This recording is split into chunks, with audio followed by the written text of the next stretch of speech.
Hello, welcome to our community event, and thank you all for joining our event today. My name's Gavin. I'm the community manager today, and we'll be invited. We've invited Taufik, our CEO of Spiral Blue, and our host for today, James Buttonshaw. And I'll leave it to James to take it from here. Good morning, everyone, or appropriate greeting for whichever time zone you're in. In case you don't know me, my name's James. I'm the head of infrastructure at Spiral Blue.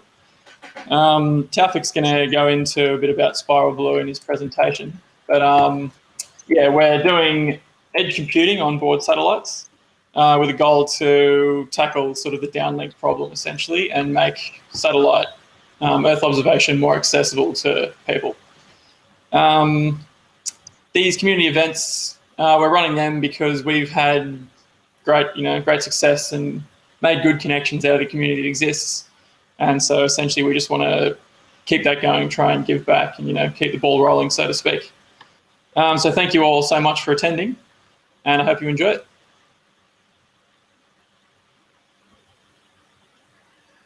Brilliant. Thank you, James. So what's going to happen today is in the next few minutes, Taufik will be speaking, and he's going to be talking about how to democratize Earth observation by making smarter satellites. And afterwards, this will be followed by a 10-minute Q&A. And the Q&A can be accessed in the side chat. So if you've got chats, Q&A, polls, the Q&A, you can ask all your questions throughout that. And when we get around to the Q&A session, James will be asking you questions. As well, at the bottom, you can have an emoji reaction. And throughout the event, you can react to Taufik's talk. So nice congratulations, or thumbs up, and claps. And afterwards, after the Q&A, we'll have a meet and greet back in the lounge together. And we get to mingle and talk to each other. So without further ado, I pass it back to James so he can introduce Taufik.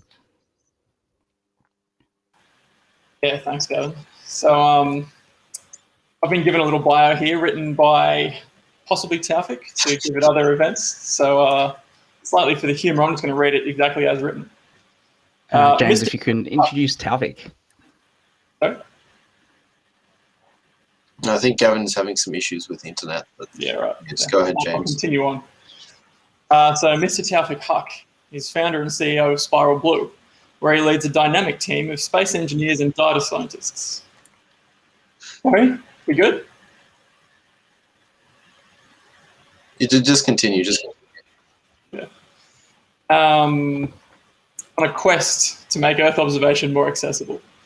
Originally founded in 2017, Spiral Blue has recently launched the first of its space computers to orbit and is now awaiting the results of this in-orbit demonstration. Mr. Huck is also advisor for Spurospace, a space robotics startup, and holds a bachelor's in aerospace engineering from the University of New South Wales. Not sure if Gavin's going to return. I think that's it. Yeah, I could probably just give it to you to kick off, I guess. Yeah, that was a bit of a struggle. Always is a shame when our national internet infrastructure doesn't perform exactly as needed, but that's the sort of thing that happens, unfortunately. Share my screen.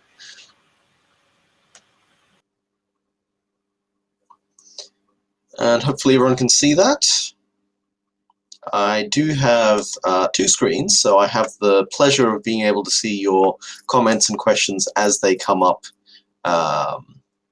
today. In fact, we're seeing that there is already a question from Selina Parvin Banu from Bangladesh. Is it possible to control/manage solar radiation with smarter satellites?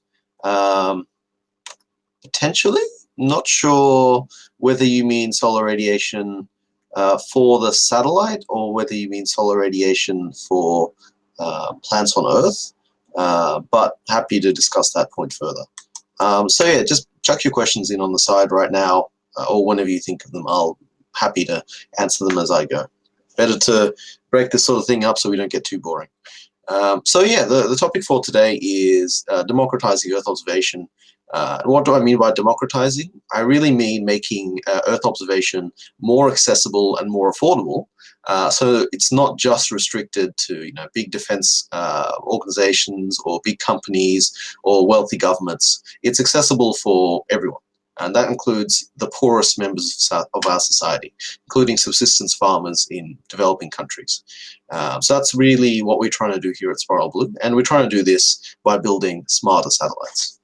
So I guess to start this presentation, I wanted to talk a bit about myself and my own background to give you all an idea of where I'm coming from.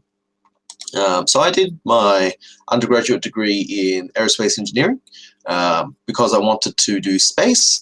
Unfortunately, the degree itself did not have much in the way of space content, but I did fortunately realize that I wanted to do space in late 2015 when I saw SpaceX land their first rocket, their first stage booster for the first time on land. That was quite thrilling, and it showed me that, alongside a few other things, that now was really the time to put some time into space and to see what I could do.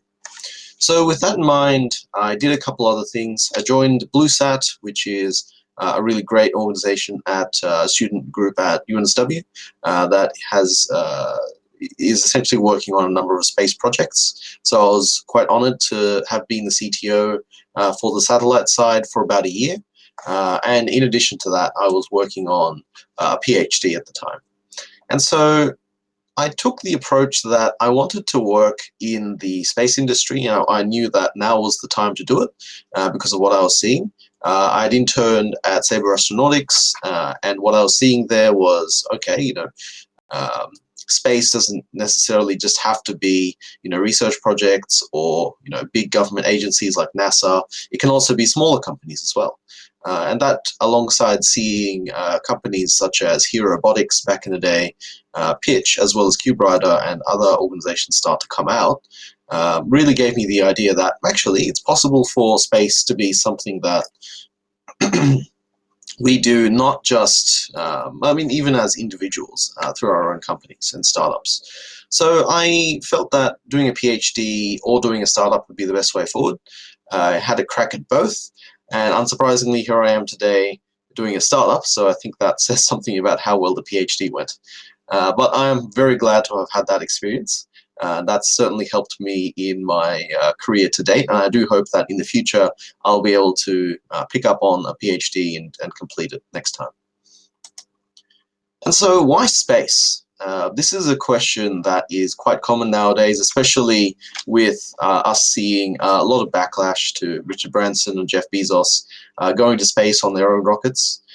So it really is a big question. Why should we do space at all? Isn't it better to just do stuff on Earth? There's enough problems on Earth. Why do we need to do space? Well, if we think about why a lot of us got interested in space in the first place, for many people, including myself, it was actually the astronomy side. So I believe that is the Ant Nebula, which I got a picture of.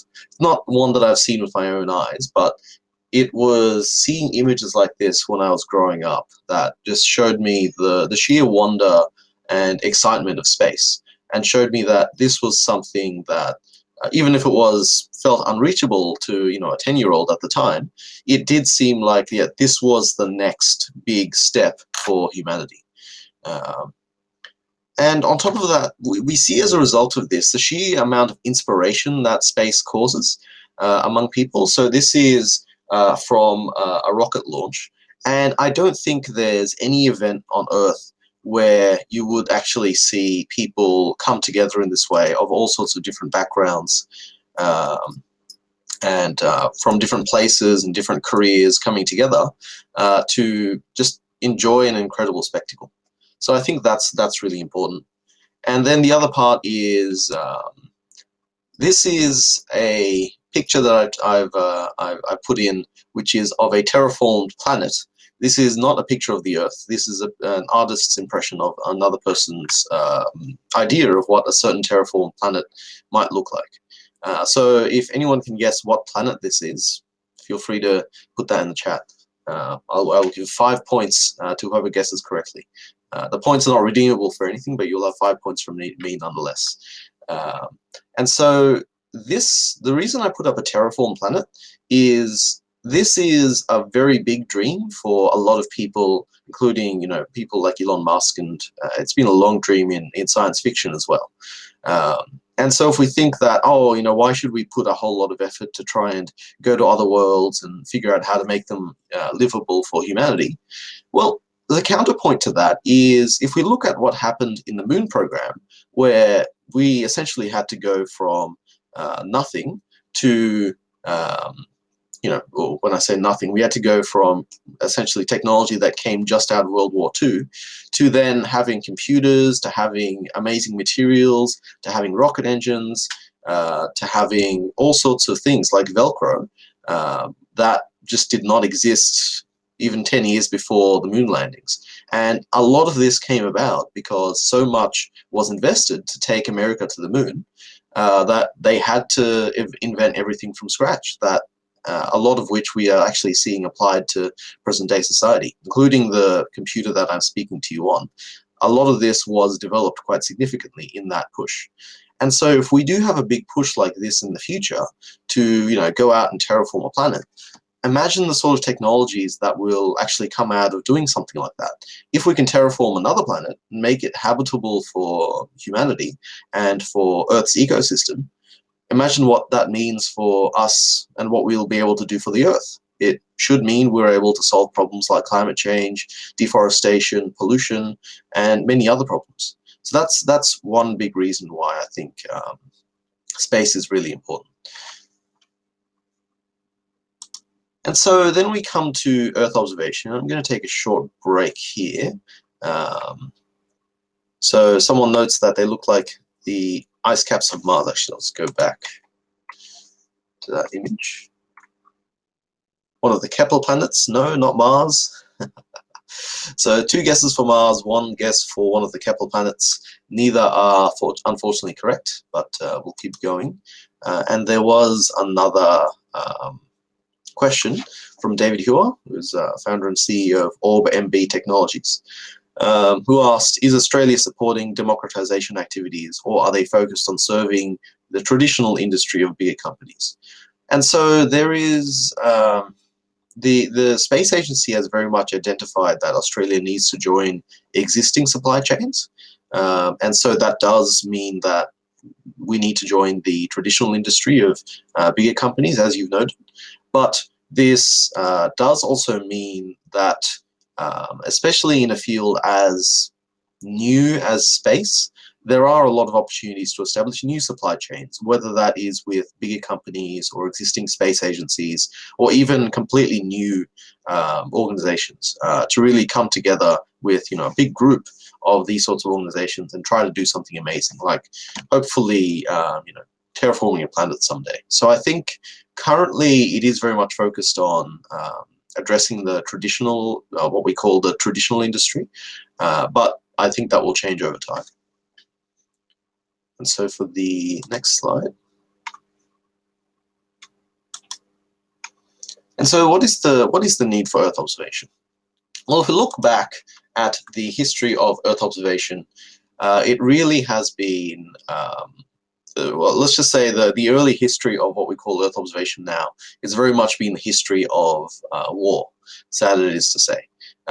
We started to see aircraft, cameras being put on aircraft in World War I and World War II in order to survey enemy lines and find out where factories and other key infrastructure were located, so that they could be bombed and taken out in order to win the war.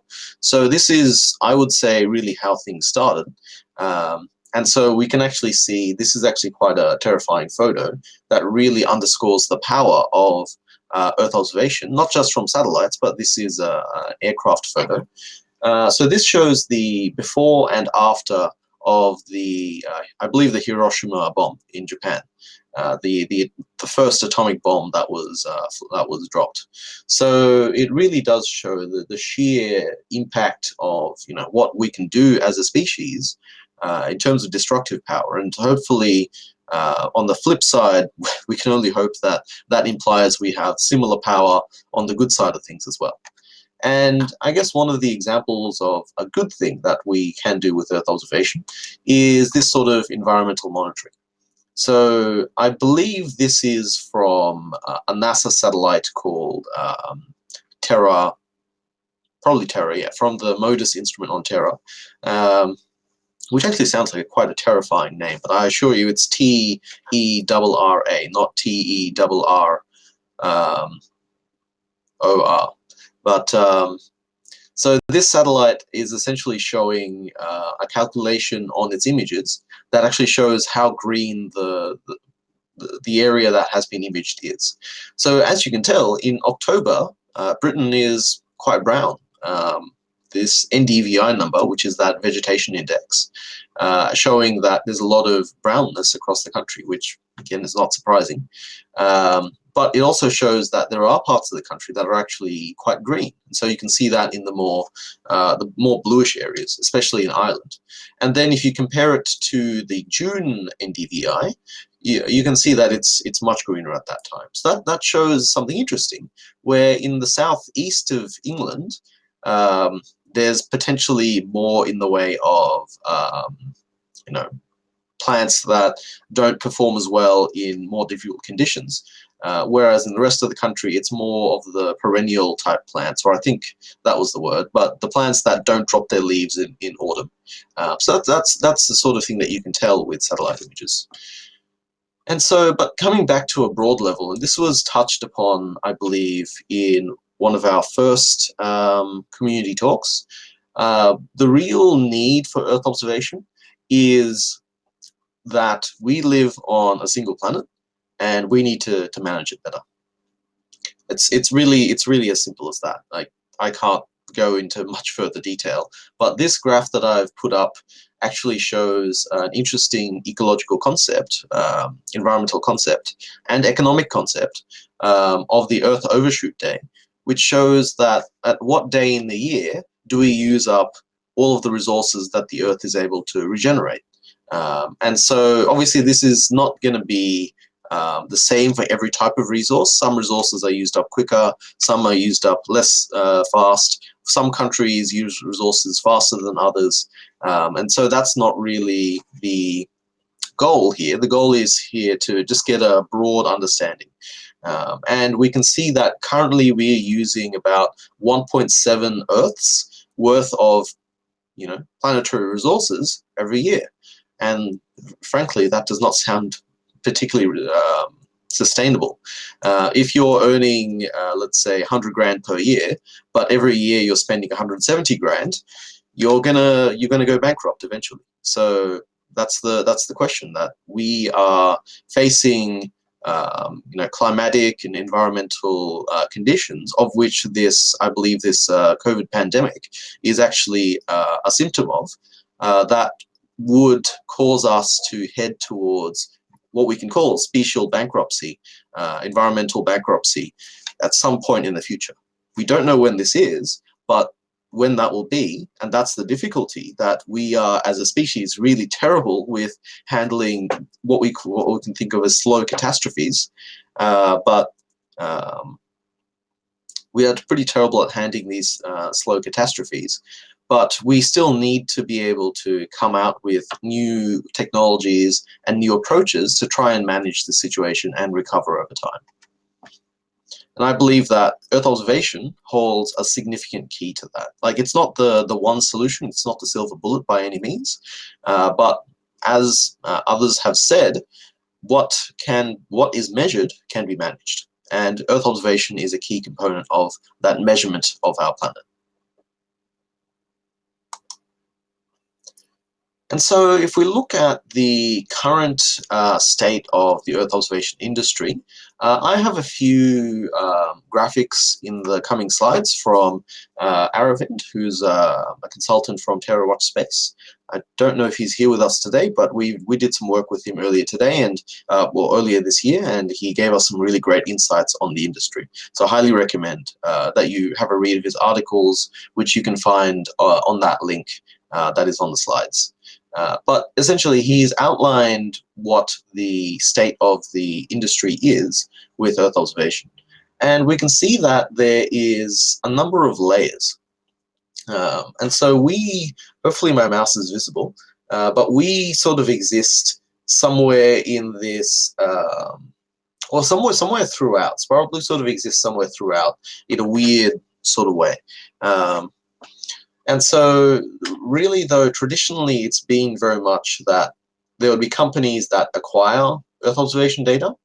There would be companies that disseminate this data through platforms and marketplaces and through infrastructure.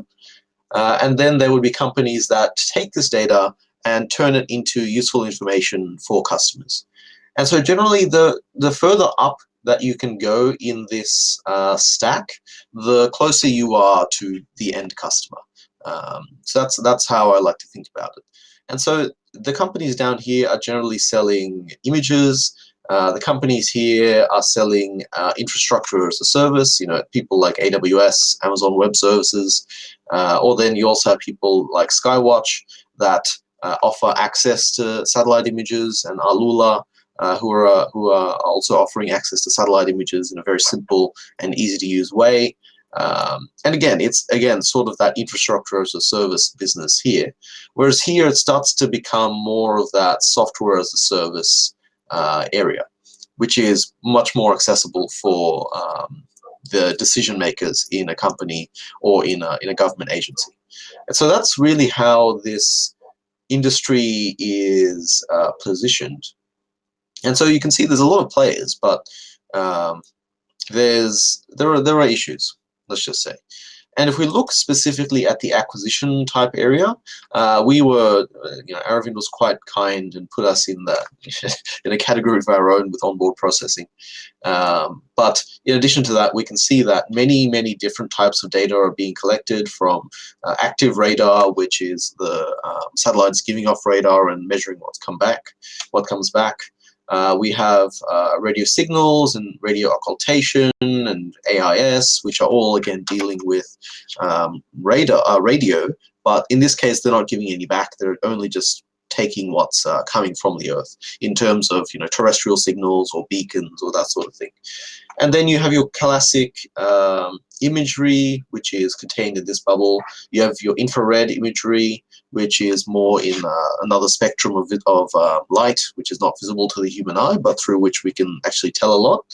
And then across this is the hyperspectral, which tries to collect as much information as possible in many different colors, in short. So this represents that the sheer amount of complexity and also potential, I would say, in this industry.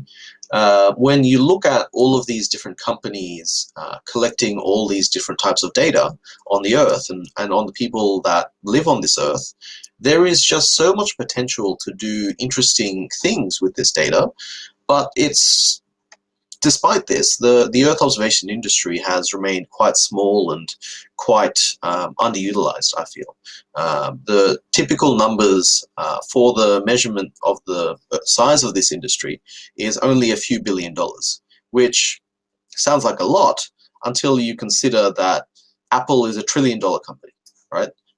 And they sell phones and services for their phones. Microsoft is also a multi-trillion-dollar company, as is Amazon and many of these companies. So if we say that that's the level that those companies are at, Earth observation is somewhere from 500 to 1,000 times smaller, which, again, if Earth observation is so critical for measuring the state of the Earth, that is really showing that there is a lot of potential there to reach that sort of scale. And so the reason that this hasn't happened in the past, from my opinion, is that there are two key problems in Earth observation which we are trying to address. Just looking at the questions. Thanks, James. There's some light rubbing in the Q&A. Someone called AC notes that without a magnetic field, terraforming Mars will be a hopeless task, as the atmosphere will never be stable. And I would agree with that, except that if we're talking about something on the scale of terraforming a planet, we're already getting pretty ambitious, at which point we can consider that adding a magnetic field may not be as big of a task as we think, if we're talking about adding a huge atmosphere and oceans and that sort of thing. So it's a big task, but I think it's eventually going to be doable. And Rajiv, I think, is asking about the overshoot question, and that's not quite what it is. I like the link is in the it was in the picture, and if you search overshoot day, you can read more about it. So unfortunately, I don't have a ton of information about that, about their process and what they do to calculate that, but it's all available online. And so returning to the presentation, a big problem with Earth observation is that the satellites that collect data are actually capable of collecting far more than they can actually send down. And so this is represented quite nicely in a diagram that some of our team members have contributed to, including James. Thank you for that, James. And in addition to that, the other big problem is for the if we consider Earth observation, technical Earth observation folks, this problem is not really a problem. They're quite happy to take in complex data and apply their own methods to it. But if we're talking people that just want to know, what is my farm going to produce this season? Where are the ships in the ocean? Where is the likelihood of a bushfire? Like, what is the likelihood of a bushfire along my piece of infrastructure? Then this really does become a problem, where if they try to ask that question of satellite companies today, they are met with, please buy images. And then they have to hire people to figure out what those images mean. And in many cases, that is not as simple as we would hope. And so these are really the two big problems. And so that first problem lends itself both to the affordability and the accessibility parts. Thanks, Jasmine. And this diagram really shows, again, affordability and accessibility. If you have to invest in a huge team to interpret data, you're not going to do it in a lot of cases. And so what is missing in this? How can we actually overcome this? So I'd like to get a quote from the Satellogic CEO, Emiliano Karguman. I believe that is how his name is pronounced. We are trying to work with Satellogic, so do accept my apologies if I have mispronounced that name. And so Emiliano has made the couple incredible observations, which is in all Earth observation systems, as long as you have an opportunity cost for using your system, if you have to point your satellite at a certain object in order to see it, that means you're not pointing your satellite in another direction and you're missing out on another commercial opportunity potentially. So that means you have to have a certain cost for that, which is going to end up being quite high because space is expensive. We're working on making it cheaper, but space has been and will continue to be expensive. So as long as we have this opportunity cost, space data from space will be expensive as well. And so what Satellogic is doing, and I think something that we can all learn from, and that we at Spiral Blue are trying to even do better than, hopefully. Again, we're trying to work with Satellogic, so not to put Satellogic down here. They're doing fantastic work, but I do think that they could go a little bit further.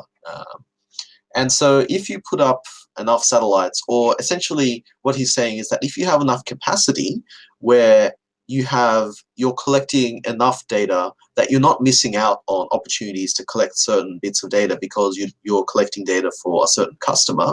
If you are collecting all the data that you do need, you can price that data essentially at nothing. Yeah, it's as simple as that. Instead of charging for data at a certain rate, you can charge what it's worth. And what it's worth is really in respect to the insights that you get from it. So the example he gives of delivering data to small farmers in India, so they will certainly benefit massively from this data, but they're not going to benefit at the same level as, and in his other example, intelligence analysts in the Middle East who are trying to identify, enemy forces and try to figure out how to position military assets. They're not going to benefit in the same way. So it doesn't make sense to try to sell that data at the same price. So if you do have that additional capacity, then you should be able to offer that at the value, at a price point that is actually valuable to the customer. And so that is really what we're trying to do at Spiral Blue. And while Satellogic has its own technologies that they are developing to achieve that, we have ours as well. And so a key part of that is the space edge computing. And so this is our first prototype of a space edge computer, which we call Space Edge Zero. So this will be tested in space in the coming weeks, hopefully. And so, yeah, there's some nice graphics around it, but we can talk more about it if you like. And on top of that, the hardware is only one part. It's actually the software that's going to make this accessible to people in the end.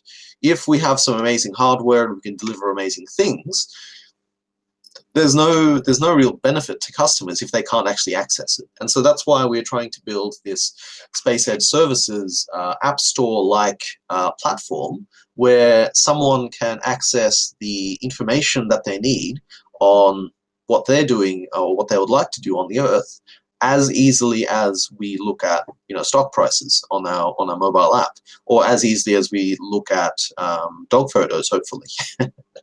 So that's really what we're trying to do. AC notes that if SpaceX adds a camera in all its projected Starlink satellites, they can dominate any competing satellite observation business model. That is 100% right, and I have been trying to get in touch with SpaceX to do exactly that, but they haven't bitten just yet, so we'll see. And so our traction to date, we're very proud to be working on a contract with the Australian Defence Innovation Hub, as well as a grant project from the Australian Space Agency to develop some of our underlying technologies. And so we have had our first launch, and so I'd like to share some images of the lead up of that launch.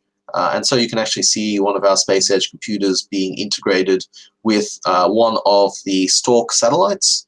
And then you can see the Stork satellite being integrated with the rocket adapter itself. And of course, the rocket here was the Virgin Orbit Launcher 1, which happily took off and was happily launched to space. If you were at our live stream, then hopefully you would have seen that live. Otherwise, I think the recording is available, so please do let me know if you haven't seen that recording and you would like to have a look. And finally, the satellites did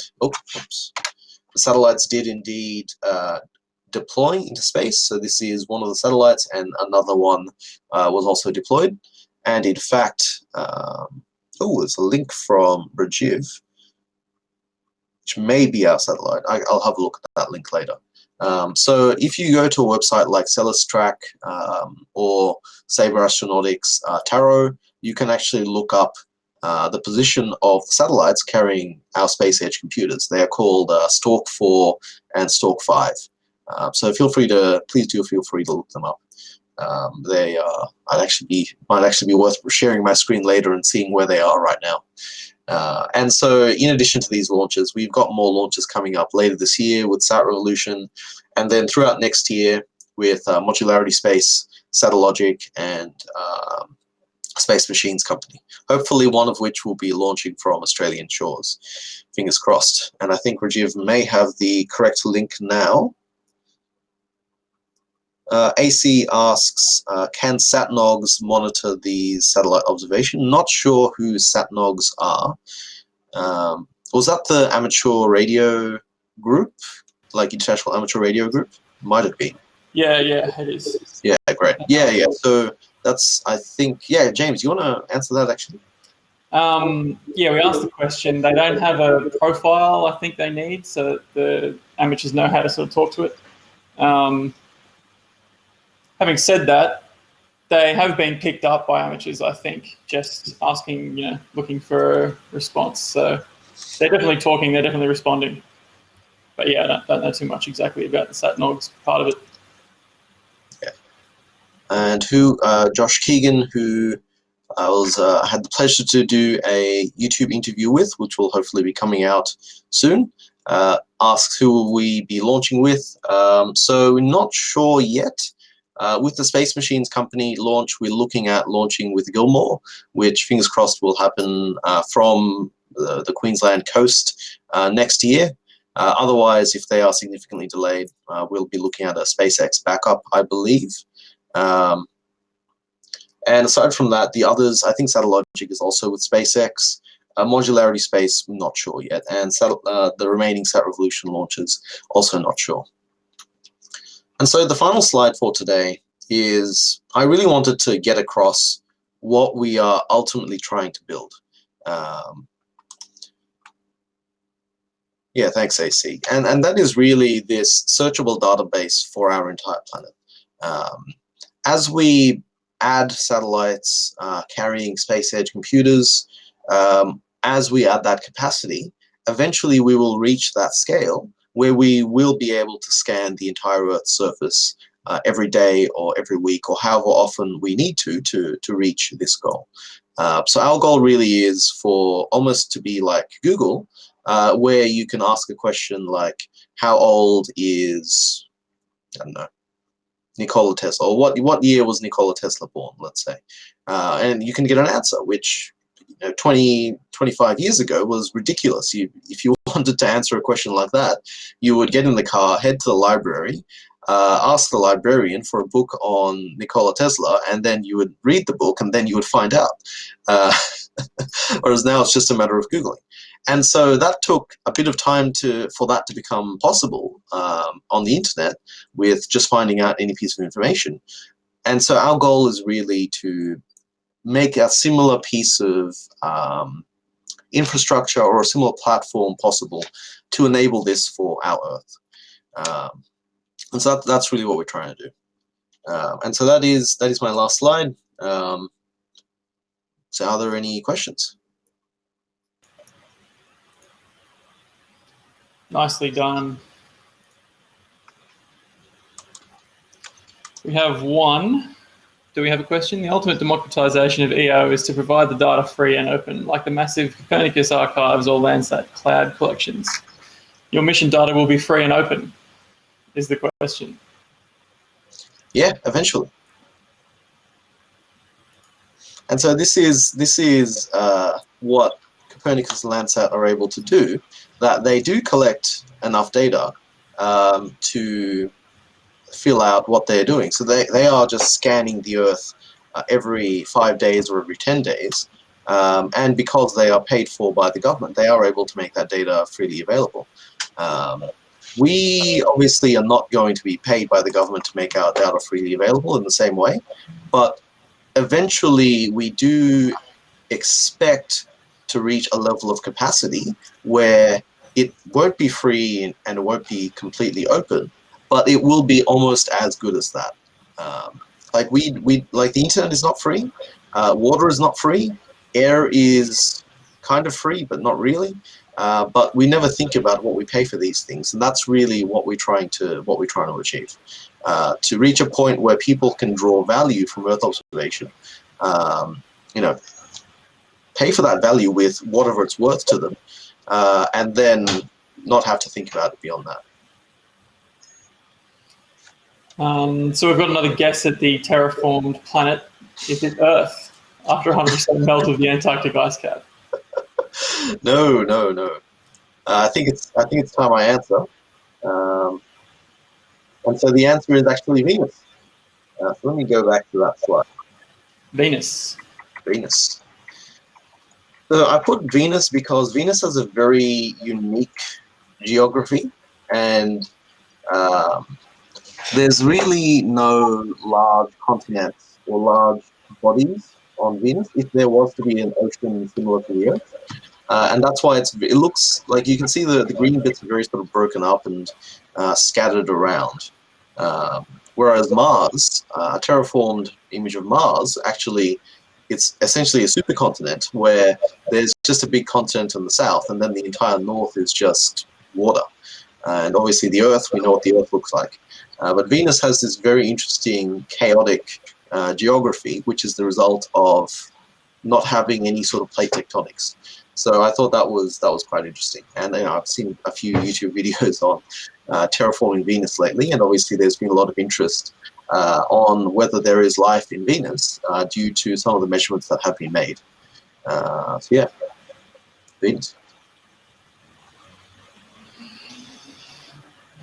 So we've got another AC comment. Why go through a middleman when, if sufficiently technologically educated, all weather satellite information is able to be received by anyone from their home as a satellite reception for free? Well, I think that's getting to quite a philosophical question. Why do we use a middleman for anything? It's a bit of a glib answer, but Yeah, not I think everyone is capable of everything. I don't think. interesting, something I've been thinking about a little bit lately. It's basically the technological. James. I think Jasmine is heading off. Thanks for coming, Jasmine. So thanks. Yeah, thanks, Jasmine. It's a technological barrier, basically, is why you have middlemen. People can build lots of things themselves and access lots of things themselves, but it's difficult. So if you want to spend your time educating to be able to do that, then you are able. But if you'd rather pay, then I guess you pay.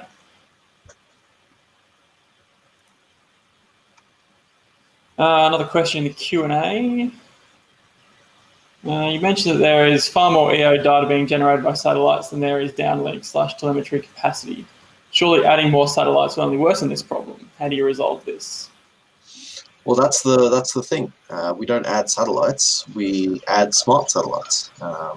So I guess, and this is I guess a limitation why of maybe I could have explained this a bit better. But this space edge computing is really the key to all this, because if satellites are collecting data, if they are collecting a whole bunch of data that they can't send down, maybe they shouldn't be sending down data. Maybe they should be sending down information, which is where I come to with this space edge computing, where the satellite collects data, it intelligently decides, either with instructions from the ground or with its own onboard intelligence, how to process that data. And then that processed data is then returned to Earth at a much smaller size than what it was collected at. And so what that ultimately ends up looking like is that searchable database for our planet, where, for example, someone that's just interested in knowing where are all the solar panels, or what is the area of solar panels in New South Wales, let's say, can know that because the satellite will have run that algorithm on board, or some sort of precursor algorithm on board, to be able to allow that calculation to be made without having to bring down that full image. So that's really what we're trying to do, to have all of these insights from the satellite image. Like, essentially, all of the insights of a satellite image, as we can, should be sent down, but not the raw data itself.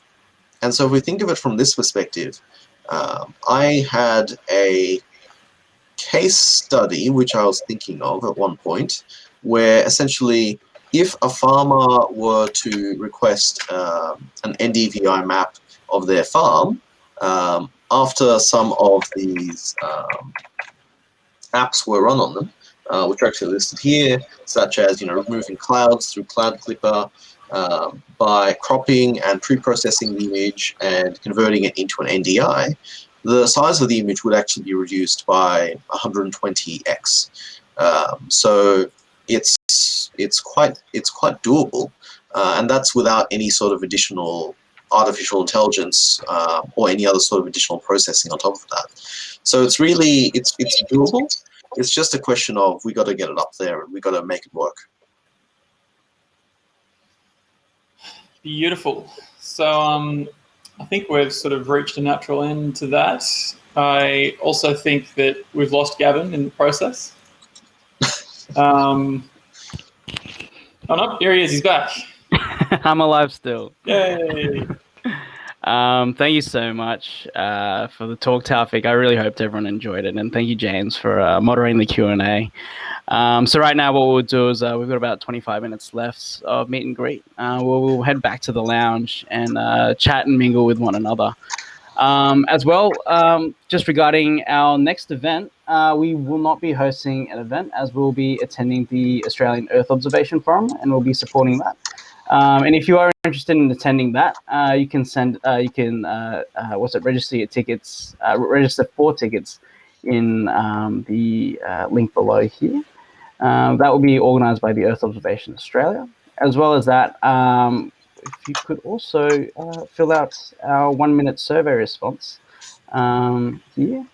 And we also like to announce our Spotify account. So now Spiral Blue has a Spotify account, and we have 2 playlists at the moment. One playlist is called Songs to Remotely Sense Earth 2, with a few songs, and that playlist lasts about 1.5 hours, which is the orbital period of an object in low Earth orbit. Yep, I'll get you that link to our Spotify account. And as well, the other one is songs to songs to develop Earth observation applications for.